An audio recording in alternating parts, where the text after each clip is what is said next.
Today we are going to discuss a very important issue as far as agricultural marketing is concerned, that is procurement. After the today's discussion you will get to know about the following points: procurement definition, importance of procurement, nature of agricultural commodities, scope of agriculture, types of purchasing, procurement objective. All these issues will be discussed in context of procurement. So let us discuss what procurement first. In a layman language, procurement means to buy something, to have something. But before that, let us go into small detail that India has been a leader in milk, vegetables, fruits and paddy as far as production is concerned. But we see our own contribution in the world trade in these commodities in terms of a very meager share. Therefore, we have to see where is the true problem. Is it due to wastage, pilferage or delay or faulty process of procurement? I think it is a combination of many factors, but all the factors come at later stage, but the beginning is procurement. So let us see the definition. Procurement is the overreaching function that describes the activities and processes to acquire goods and services. Importantly and distinct from purchasing, procurement involves the activities involved in establishing fundamental requirement, sourcing activities such as market research and vendor evaluation and negotiation of contracts. If you distribute this definition or you spread this definition, you will get to know that procurement is not only just to buy, but it is a process of buying. How? That it has certain steps, like what is the fundamental requirement, means why you want to buy, what is the purpose, what is the source, have you identified many sources from where you can buy, or are there only minimum sources, have you done a proper marketing research as far as source is concerned, and after going through that process have you evaluated each and every vendor who is supplying the product to you, and if you have gone through, have you evaluated each of them, means it also involved the negotiation part. So the entire process which is overreaching, which goes beyond only the buy. So therefore these entire steps are known as procurement. So what is the importance of procurement? See, there can be two procurements. One is from the government point of view, another is from private procurement point of view. We call government procurement as public procurement. Why government wish to buy? Government buys food grains either on its own or through its agencies to meet the requirement of the consumers and to build a buffer stock for the lean years at a reasonable price. Dual purposes are served. One is to buy for a layman who is not able to afford the high prices. So to maintain the prices in the market, government has to buy, and secondly, if there are lean patches as far as agricultural production is concerned, so they have to maintain. The government has to maintain the buffer stock. If there is a drought, if there are different kind of due to some climatic changes, if the crops are destroyed, so the government has to maintain at least for 2-3 years. This is one side. Another side is they have to protect the interest of the farmers as well. How to protect the interest of the farmers? Say for example, Agriculture Price Commission sets up the rate of the different crops. So while buying the grain or the paddy, certain bonuses are set up so that the farmer who is victimized through so many middlemen should not be exploited, and he should get a proper kind of rate. Thereby the interest of the farmers are also secured through this process, and it depends. If the situation are of different kind, government may adopt different purchasing methods depending upon what kind of circumstances are there. For example, if there is a drought like situation or if there is a flood like situation, so the government may jump up and the government may take the monopoly role and can buy on its own and can debar all the merchants and traders from buying. That is one aspect. Secondly, if the circumstances is such that everything is normal, so government can buy, government can acquire food grains as a normal consumer, as a normal customer. Thirdly, the government can go for buying from the farmers, which is a proper method, which is in practice, that they, for example, wheat, what they have created different procurement centers in villages, or in the cluster of the villages they have created centers, and from those clusters they buy their own or through agencies, and then that is transported to FCI godowns and later on provided to the public through public distribution system. One aspect. And second aspect is, say for example, paddy, there again procurement areas are established. For example, sugar cane. If we talk of sugar cane, there are procurement areas industry wise. For example, in UP there are 20 sugar mills. So for every mill there is a procurement area, and the farmers of those villages or those areas cannot encroach into some different area. They have to sell their sugar cane then and there. But ironically, a procurement manager role comes here, that he has to assess what is the sugar percentage in a sugar cane. If that percentage is not assessed properly, there would be a hue and cry among the farmers, because industry is going to pay less, because industry is going to pay as per the sugar cane quantity. So that has to be assessed, and here it is a critical role of a procurement manager. If we talk of private procurement, 2-3 things plays very important role. Say for example, cost of raw material, it constitutes a very high percentage. Therefore, procurement manager requires special skills, because market is fluctuating. There is a highly fluctuating market, is vulnerable. Why it is vulnerable? Because so many national and multinational companies in agro based industries have already entered into the market. Why they have make it vulnerable? Because they have to satisfy their consumer at any cost, at any cost. So when this phenomena is there, they would buy at any cost. So when this kind of competition takes place, it would create a kind of vulnerability in the market. So the prices would fluctuate. Here the role of the procurement manager is to see, to assess the forthcoming fluctuating part of the market and to buy on time. And he has to see what is the nature of the agricultural commodities. For example, perishable, season specific, region and climatic specific, and essential commodities. If items are perishable, say for example milk, milk is a perishable item, and if you want to assess the proper procurement process, you can pick up the model of Amul. Say there are certain farmers in a village, they have a society, there is a village level society, and that is owned and controlled by the farmers.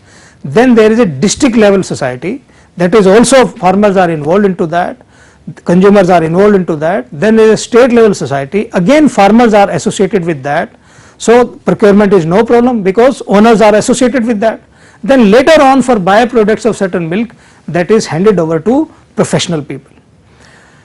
Say for example tomato, how Reliance Fresh buys, they buy directly from the farmers, grade it and then store it and then transport it into a air conditioned vehicle to the store.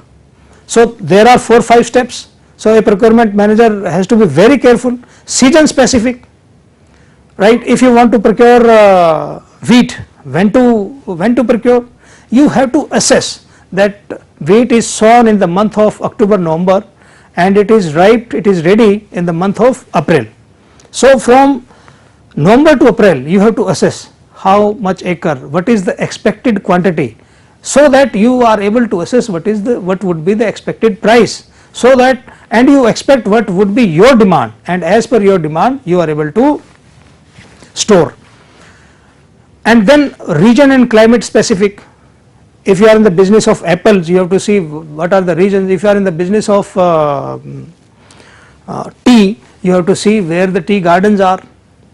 and if they are sown in that kind of climate, they need a specific climate to retain with. So, as a procurement manager, this task you have to perform, and then see there are certain pulses, there are certain cereals where which comes under essential commodities.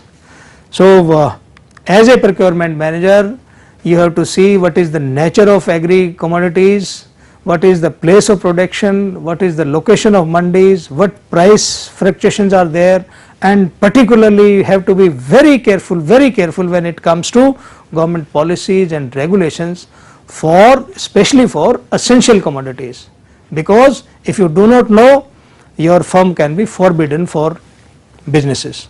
So, that has to be assessed properly, and beside this a common material management formula has to be adopted. Then let us see beyond physical boundaries of the agri commodities, what is the scope of agriculture beyond that, beyond their primary use. There are animal byproducts and waste, there are certain product by the forest which has potential for developing industries. There are biomass processing chain provides a varieties of products even from common crops. For example, if you pick up say rice, so what we can make through rice to poha, noodle, cattle feed, paper, straw board, wax, there are certain uses of different byproducts, and if you are interested in those byproducts because you are into this business, you have to see when these are processed, It is not necessary that when their time of harvesting is there, you can go for order. No, when these are processed and when byproducts are available, you have to have an eye on such industries which are producing byproducts of rice. Say for example, rice shellers, you have to be in touch with those people if you want to buy the rice byproducts, and you can go for such kind of businesses. And on this front, timing is crucial.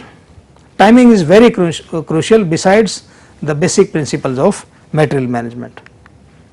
What kind of types are involved as far as purchasing is concerned? There are two types: purchasing for resale and purchasing for conversion or consumption.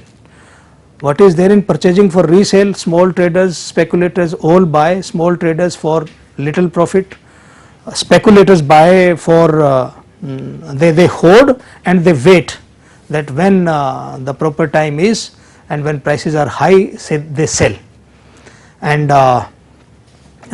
even bigger firms buy that directly to the say Reliance Fresh or Easy Day or Super Bazaar, they buy directly from the farmers. But what is the fuss in this entire discussion? The fuss is that to maintain a price, these activities purchasing for resale, people those who are involved in resale. So, as a procurement manager, you have to see when the timing is, what is the quantity is. If you are not able to have that, there would be price vulnerability in the market, because you have to fulfill your demand and the demand would not be met unless and until you see the smooth conduct of all these activities. You have to play the role of a watchdog on this one. And then is purchasing for conversion.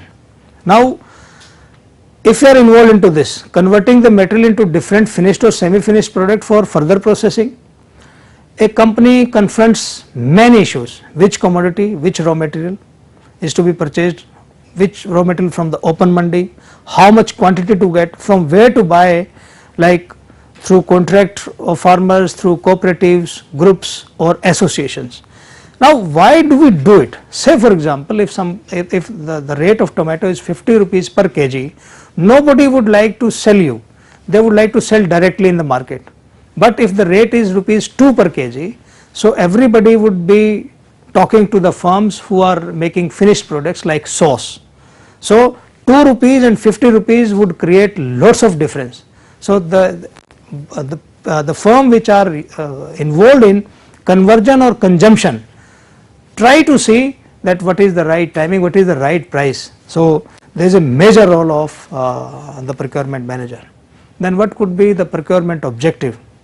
First is the right quality. Now, this right quality is an ambiguous word. What is the right quality? For example, you want to make a pulp of mangoes. If you are going for Alfonso, that is say for example 150 rupees per kg, but your target market is rupees 50 per kg. So for if somebody is demanding at 50 and you are supplying at 150, nobody is there to buy.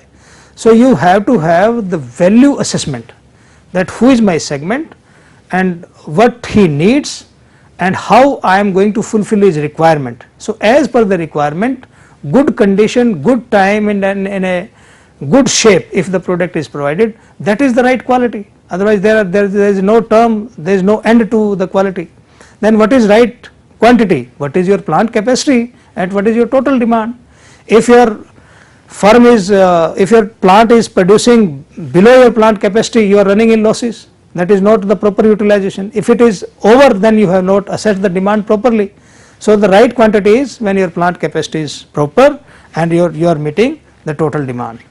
Then the right source of supply, reliability of the supplier, because it is the person to whom you are going to trust a lot. So the reliability has to be assessed. Are your supplier is accessible to you? Can you access him? Can he supply in emergency time? Can he bear a credit for a week? What is his financial condition? And on the front of information, he is a very good informer. He is a very good informer because he is able to provide you the right information at right time, and you could avail all profitability through this information. Then what is the right price? Price is always decided what kind of competition we have. If the competition is perfect, you cannot raise the price. If you have a monopoly, you can enjoy that price. So, and what constitute fair profit? Again, these are the question, that what shape you are, what is your position in the market, what is your share. If you have a monopoly, if you are a leader, you can enjoy a good pie of the profit. If you are not, you cannot. And what is the right time, depending upon the product, that what is the right time. So keeping all these issues into consideration, a procurement manager has to be very careful as far as supply is concerned, as far as price is concerned, time is concerned, government rules and regulations are concerned.